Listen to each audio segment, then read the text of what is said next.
معاف فرما اور دوزخ کے عذاب سے محفوظ رکھ۔ یہ وہ لوگ ہیں جو مشکلات میں صبر کرتے اور سچ بولتے اور عبادت میں لگے رہتے اور راہ خدا میں خرچ کرتے اور اوقات سحر میں گناہوں کی معافی مانگا کرتے ہیں۔ خدا تو اس بات کی گواہی دیتا ہے کہ اس کے سوا کوئی معبود نہیں، اور فرشتے اور علم والے لوگ جو انصاف پر قائم ہیں وہ بھی گواہی دیتے ہیں کہ اس غالب حکمت والے کے سوا کوئی لائق عبادت نہیں۔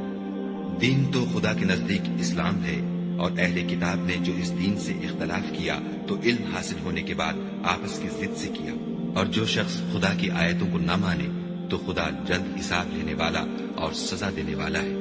اے پیغمبر، اگر یہ لوگ تم سے جھگڑنے لگیں تو کہنا کہ میں اور میرے پیرو تو خدا کے فرما بردار ہو چکے، اور اہل کتاب اور ان پڑھ لوگوں سے کہو کہ کیا تم بھی خدا کے فرما بردار بنتے اور اسلام لاتے ہو؟ اگر یہ لوگ اسلام لے آئیں تو بے شک ہدایت پالے، اور اگر تمہارا کہا نہ مانے تو تمہارا کام صرف خدا کا پیغام پہنچا دینا ہے، اور خدا اپنے بندوں کو دیکھ رہا ہے۔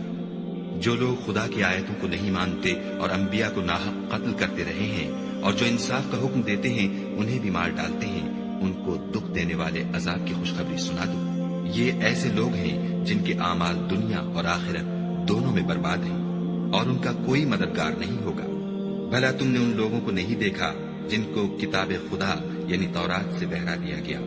اور وہ اس کتاب اللہ کی طرف بلائے جاتے ہیں تاکہ وہ ان کے تنازعات کا ان میں فیصلہ کر دے، تو ایک فریق ان میں سے کجادائی کے ساتھ منہ پھیر لیتا ہے۔ یہ اس لیے کہ یہ اس بات کے قائل ہیں کہ دوزخ کی آگ ہمیں چند روز کے سوا چھو ہی نہیں سکے گی، اور جو کچھ یہ دین کے بارے میں بہتان باندھتے رہے ہیں اس نے ان کو دھوکے میں ڈال رکھا ہے۔ تو اس وقت کیا حال ہوگا جب ہم ان کو جمع کریں گے، یعنی اس روز جس کے آنے میں کچھ بھی شک نہیں، اور ہر نفس اپنے اعمال کا پورا پورا بدلہ پائے گا اور ان پر ظلم نہیں کیا جائے گا۔ کہو کہ اے خدا، اے بادشاہی کے مالک، تو جس کو چاہے بادشاہی بخشے اور جس سے چاہے بادشاہی